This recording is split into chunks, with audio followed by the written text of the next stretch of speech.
سو یہ ضروری ہے کہ دلوں کو روشن کیا جائے۔ تعلیم کے لیے اگر مدارس اور علماء کے پاس جانا ضروری ہے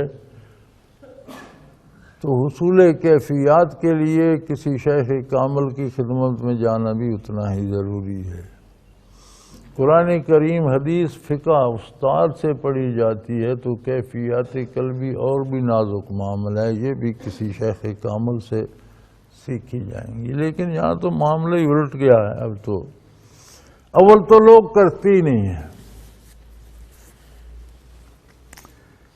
جو کچھ تھوڑا بہت ذکر کرتے ہیں پھر مجھے ای میل آتی ہے، خواتین کی بھی مردوں کی، بڑی حیرت ہوتی ہے۔ جواب کوئی نہیں دیتا، چپ کر جاتا ہوں، پڑھ لیتا ہوں۔ جی آپ توجہ کریں، میرا ذکر نہیں ہو رہا، خوف خدا کرو۔ مشائخ رحمت اللہ علیہم اجمعین کی توجہ ہوتی ہے، میری نہیں ہوتی۔ میں تو ایک وسیلہ اور ذریعہ ہوں۔ مشائخ بالا کی بارگاہ نبوی تک نبی کریم صلی اللہ علیہ وسلم کی توجہ ہوتی ہے۔ بارش یکساں برستی ہے، جل تھل کر دیتی۔ کھیت جوتنا، اس میں ہل چلانا، اس کے بنے بنانا، اس میں کھاد ڈالنا، بر وقت بیج ڈالنا، اس کے چوکیداری کرنا، یہ کاشتکار کا فرض ہے۔ پھر پھل اللہ دیتے ہیں۔ تو بارشیں برستی رہیں اور آپ لکھتے رہیں بارش برسانے والے کو، میری زمین میں ہل بھی چلا جا، میرے کھیت میں باڑ بھی لگا جا، یہ کچھ طریقہ ہے؟ مشائخ کی برکات کی مثال بھی بارش کی مانند ہے۔ یہ دل ایک کھیتی ہے، اس میں بننے تو آپ نے بنانے ہیں، حل تو آپ نے، جو دنیا کے سارے کام آپ کر لیتے ہیں، جب ذکر کی باری آتی کہتے ہیں آپ ہوتا نہیں، ہوتا نہیں، ہوتا ہے، آپ کرتے نہیں۔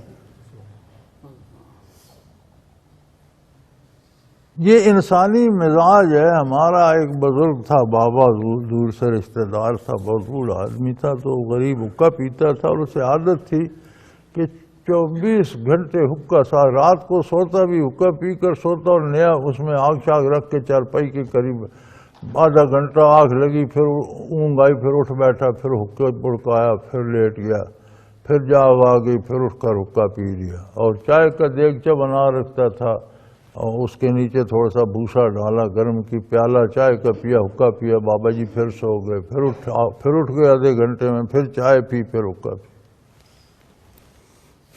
ایک دفعہ اسے گھر والوں نے کہا کہ بابا کچھ خوف خدا کرو، کم از کم روزہ تو رکھا کرو، اللہ کو جواب دینے، قبر میں کیا کرو گے؟ یہ حقے کو چمٹے رہتے، حقے ہی پیتے رہتے، روزہ تو رکھا کرو۔ وہ ہر وقت حقہ پیتا تھا، روزہ کب رہتا تھا اس؟ ہاں، اس نے کہا آخری عمر ہے، بہت بوڑھے ہو گئے ہیں، اس سال روزے رکھیں گے۔ لیکن اگر رہا تو روزہ رہتا نہیں۔ یہ نہیں کہتا میں ہی نہیں رکھتا، کہتا روزہ نہیں رہتا، یعنی جرم روزے کا ہے کہ وہ رہتا نہیں۔ وہ سحری کو کھانا شانا کھایا، اذان تک حقہ رج کے پیتا رہا، اذان ہوئی تو بابا سو گیا روزہ رکھ۔ اب جب آنکھ کھلی 7-8 بج رہے تھے، بابا اٹھ بیٹھا، ہاں بھائی سناؤ، سورج کہاں پہنچا؟ انہوں نے کہا بابا ابھی تو سورج نکلا ہے۔ اچھا آدھا گھنٹہ اور اس سے انتظار کرو۔ کہاں پہنچا؟ انہوں نے کہا یہ ابھی تو سویر ہے بابا، 8 بجے ہیں۔ پھر یہ نہیں رہتا، میں نے تمہیں کہا تھا یہ نہیں رہے گا، یہ نہیں رہتا۔ آخر 10 بجے بابے نے روزہ توڑ دیا۔ ابھی تک سورج صبح پہ کھڑا ہے تو پھر شام کب ہوگی؟ تو یہ کہتا یہ تھا کہ یہ نہیں رہتا، اپنی غلطی نہیں مانتا تھا کہ میں روزہ نہیں رکھتا، کہتا تھا یہ روزہ نہیں رہتا، یعنی غلطی رمضان کی ہے کہ وہ رہتا نہیں۔ یہی حال ہمارے دوستوں کا ہے، ذکر نہیں کرتے اور کہتے ہیں آپ زور سے توجہ کریں۔ خدا کے بندو، جب آپ ذکر کر، آپ ریسیونگ اینڈ پہ ہو، آپ اپنا ریسیور رکھ کے بند کر کے بیٹھے ہو تو یہاں سے زور کون لگاتا ہے؟ پھر شیخ کو تلقین کرنے کی کیا ضرورت ہے؟ اگر وہ یہ کام نہیں کرتا تو شیخ ہے ہی نہیں۔ شیخ ہونے کا تو مقصد ہی یہ ہے کہ برکات تقسیم کرے جو من جانب اللہ آتی ہیں۔ ایسے حضرات بھی ہیں جن کے اعلیٰ مقامات ہیں اور انہیں یہ قوت نہیں ہے کہ آگے تقسیم کریں، تو کوئی انہیں شیخ نہیں بناتا۔ سارے اولیاء اللہ شیخ نہیں ہوتے، اپنی کیفیات ہیں دوسرے کو نہیں دے سکتے، تو انہیں تو کوئی شیخ نہیں بناتا۔ شیخ ہوتا ہی وہ ہے جس کے پاس برکات الہی جو ہوں اور فیوضات نبوی جو ہوں، مراقبات اور کیفیات ہوں، وہ آگے تقسیم کر سکے، اس کا کام ہی یہی ہے۔ آپ اسے تلقین کرتے ہیں، آپ خود ذکر نہیں، کمال ہے جی، مجھ ذکر نہیں ہوتا، یعنی میرا گناہ نہیں ہے، میں تو کرتا ہوں، وہ ہوتا نہیں، کمال ہے۔ وہ بابے والا عذر ہے نا، کہتے ہیں ذکر نہیں ہوتا، بھی کرو تو ہو۔ کھانے بازار سے کھاتے ہو جن میں حرام اور گائے کے گوشت کی جگہ گدھے کا اور مردار جانوروں کا ہوتا ہے۔ ہمیں حضرت رحمۃ اللہ تعالی علیہ بازار کے کھانوں سے منع فرماتے تھے۔ اس زمانے میں گدھے نہیں ذبح کیے جاتے تھے، ہر چیز حلال ہوتی تھی۔ تو فرماتے تھے یار یہ جو تم کام کر رہے ہو نا صفائی قلب کا، یہ بڑا نازک ہے۔ اب یہ کھانے دکانوں پہ لگے ہوتے ہیں نا، ان پہ جن میں خریدنے کی استطاعت نہیں ہوتی، غریب لوگ گزرتے ہیں، ان کی حسرت بھری نظر پڑتی ہے۔ دیکھتے تو وہ بھی ہیں، وہ خرید نہیں سکتے، تو ان میں نحوست آ جاتی۔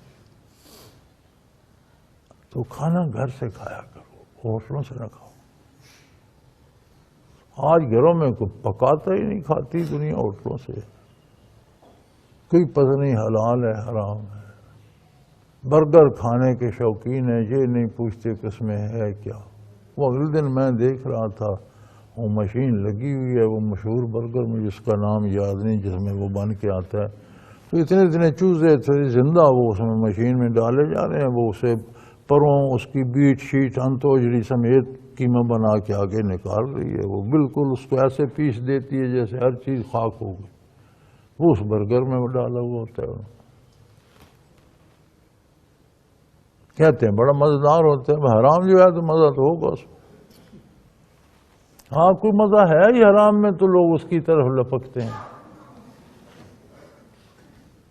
تو یہ ساری احتیاطیں، بروں کی مجلس سے بچنا، برے کاموں سے بچنا، بری سوچ سے بچنا، بری باتیں سننے سے بچنا، احتیاط کرنا۔ ہمیں حضرت رحمۃ اللہ فرمایا کرتے تھے کہ نماز با جماعت پڑھو، لیکن جماعت کے ساتھ فرض پڑھو تو مسجد میں الگ بیٹھ کے ذکر کرتے رہا کرو، جماعت کھڑی ہو نماز جماعت سے پڑھو، سنتیں بہتر ہے گھر جا کر پڑھو یا مسجد میں بھی الگ پڑھو۔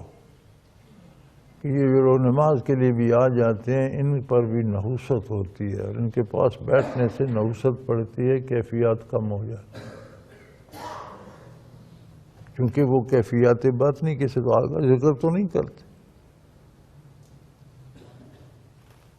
تو کہاں یہ بات، کہاں آج کے میلے ٹھیلے، بازاروں کی رونقیں، ناچ گانے، ہر بار آدمی ادھر مصروف ہے۔ تو بھئی کیفیات باطنی تو بڑا نازک معاملہ ہے، بڑی احتیاط چاہتی ہیں، بڑی محنت چاہتی ہیں، اور بڑی حفاظت چاہتی ہیں۔ اور رسول صلی اللہ علیہ وسلم نے فرمایا کہ نماز جو اب ادھر دین کا ایک رکن ہے، حضور فرماتے ہیں کہ اللہ کا ترا ہو، کیفیت تیری وہ ہو جائے جیسے تو اللہ کو روبرو دیکھ رہا ہے، اللہ کریم سامنے ہے اور تو قیام اور رکوع سجود کر رہا ہے۔ یہ اصل نماز۔ اگر تجھ میں یہ ہمت نہیں ہے تو کم تر یہ ہے کہ تجھے یقین ہو کہ اللہ تو مجھے دیکھ رہا ہے، پھر بھی تیری نماز صحیح ہے، لیکن یہ کم تر۔ اگر یہ بھی نہیں ہے تو پھر اٹھک بیٹھک ہے، پھر اٹھتے بیٹھتے رہو، ایکسرسائز ہو جائے گی۔ تو یہ باتیں ابھی تو یہ حدیث مبارک رہتی ہے، انشاءاللہ آگے اس کی تکمیل ہوگی. کچھ اس حصے میں جو عرض کر رہا ہوں یہ بھی رہ گیا, 10 منٹ اوپر چلے گئے ہیں. اللہ پاک خیر کرے, خیر ہو. اللہ کریم ہمیں توفیق دے کہ ہم حضور کے ارشادات عالیہ کو اپنا سکیں, عمل کر سکیں. وآخر دعوانا ان الحمد للہ رب العالمین.